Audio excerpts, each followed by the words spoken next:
Câu chuyện con lừa hát. Ngày xưa, có một người giặt đồ thuê nuôi một con lừa để giúp anh ta vận chuyển quần áo từ nhà ra bờ sông và ngược lại. Thế nhưng, con lừa này không thích những món ăn của ông chủ cho nó. Vì vậy mà nó quyết định đi đến một cánh đồng gần đó để ăn món cỏ mà nó yêu thích.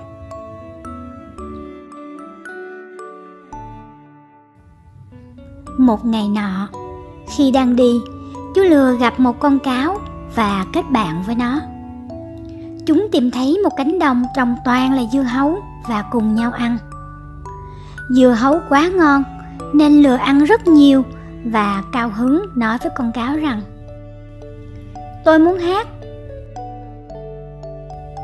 Con cáo đáp: "Nếu cậu hát, con người sẽ biết mình đang phá hoại mùa màng của họ và họ sẽ chạy đến đánh chúng ta chết mất." Con lừa không nghe lời khuyên của cáo mà vẫn hát. Thấy vậy, con cáo đã nhanh chóng nhảy qua hàng rào và biến mất trước khi dân làng đến đánh lừa.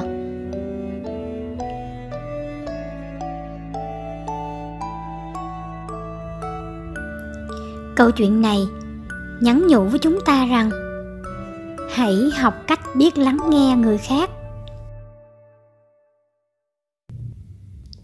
Câu chuyện con lừa khôn ngoan. Có một con lừa đang vui vẻ ăn cỏ trên ngọn đồi mà không hề biết rằng có một con sói đang rình nó. Khi con lừa ăn xong và ngẩng đầu lên, nó ngỡ ngàng nhận ra con sói đang đứng nhìn mình. Con lừa biết rằng mình phải suy nghĩ nhanh nếu muốn tự cứu lấy bản thân. Thế là nó bắt đầu hét lên như thể mình đang bị thương rất nặng. Nghe tiếng hét, con sói không hiểu chuyện gì đang xảy ra nên nó lại tiến lại gần và hỏi: "Nhà ngươi bị sao vậy?" "Ôi, có một cái gai đâm vào chân tôi, anh có thể giúp tôi lấy nó ra được không?"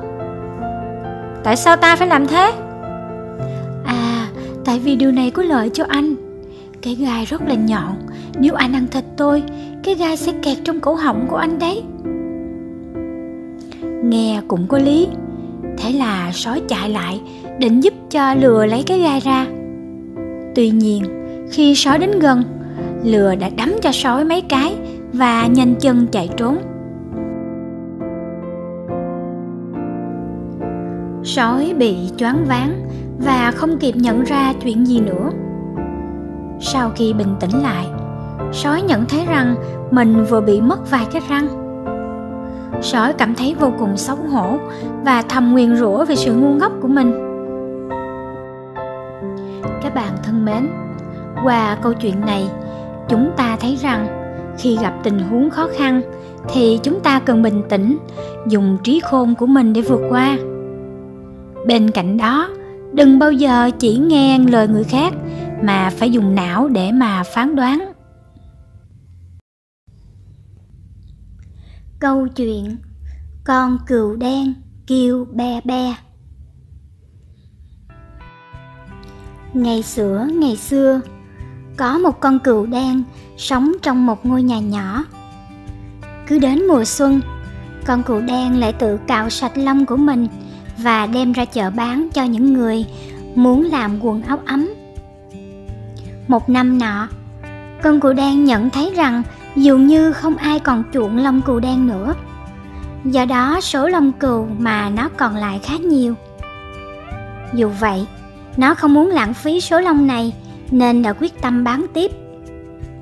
Hôm đó, chẳng có ai muốn mua lông của nó nên con cừu đen mang số lông ấy về nhà. Ngày hôm sau, nó lại mang ra bán tiếp, nhưng mọi chuyện cứ diễn ra y như hôm trước, và hôm sau nữa cũng y như vậy. Một ngày nọ, khi con cừu đen đang ngồi buồn rầu với số lông của mình, thì có một cậu bé chạy lại và hỏi nó có bán số lông này không. Nghe hỏi, con cừu đen vô cùng mừng rỡ và nói có.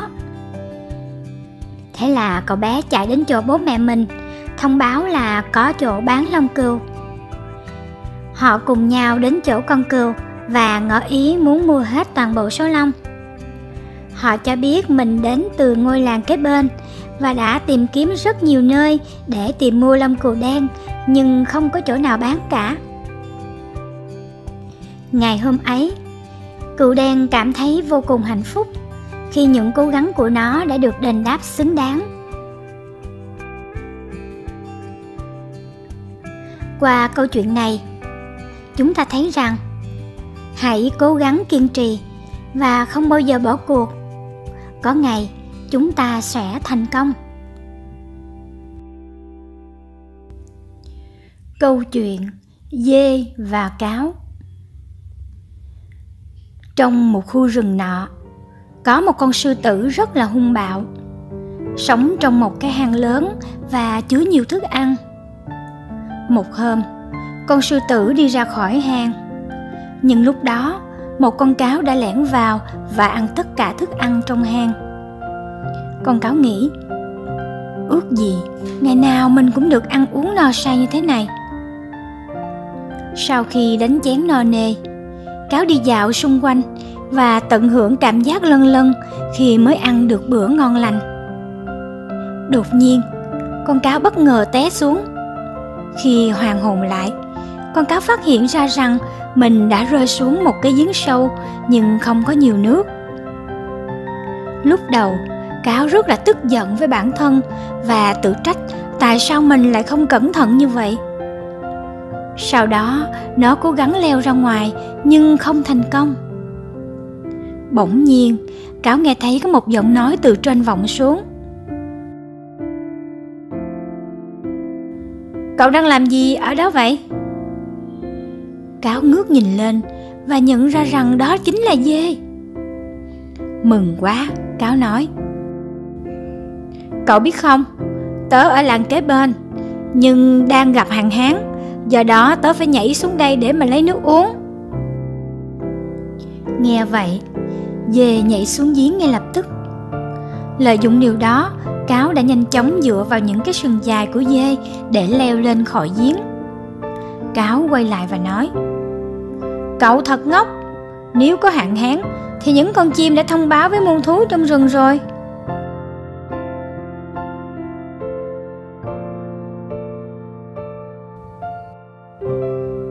Qua câu chuyện này, chúng ta thấy rằng không bao giờ tin tưởng ai đó một cách mù quáng. Câu chuyện câu lạc bộ các bà mẹ. Một ngày nọ, tất cả các bà mẹ thú trong rừng tập hợp lại và bắt đầu so sánh xem con của ai là giỏi nhất và ai đẻ được nhiều con nhất. Mẹ nai nói rằng con mình là to lớn nhất. Mẹ chó rừng thì lại nói con mình có hàm răng sắc bén nhất và con mình đông nhất. Trong khi đó, mẹ chim sẻ lại cho rằng con mình giỏi nhất và mình sinh nhiều con nhất. Cuối cùng, đến lượt mẹ sư tử. Sư tử thì chỉ có một chú sư tử con. Những bà mẹ khác hỏi, chỉ có một đứa thôi à? Sao chị đẻ ít vậy? Chúng tôi đều có nhiều con hơn chị. Tại sao con của chị lại giỏi nhất cơ chứ? Mẹ sư tử tự hào nói, bởi vì con của tôi sẽ trở thành chúa Sơn Lâm ở đây. Nghe vậy, tất cả đều im lặng và giải tán cuộc họp. Các bạn thấy đấy, hành động thì quan trọng hơn lời nói. Chính hành động sẽ chứng minh cho lời nói của bạn.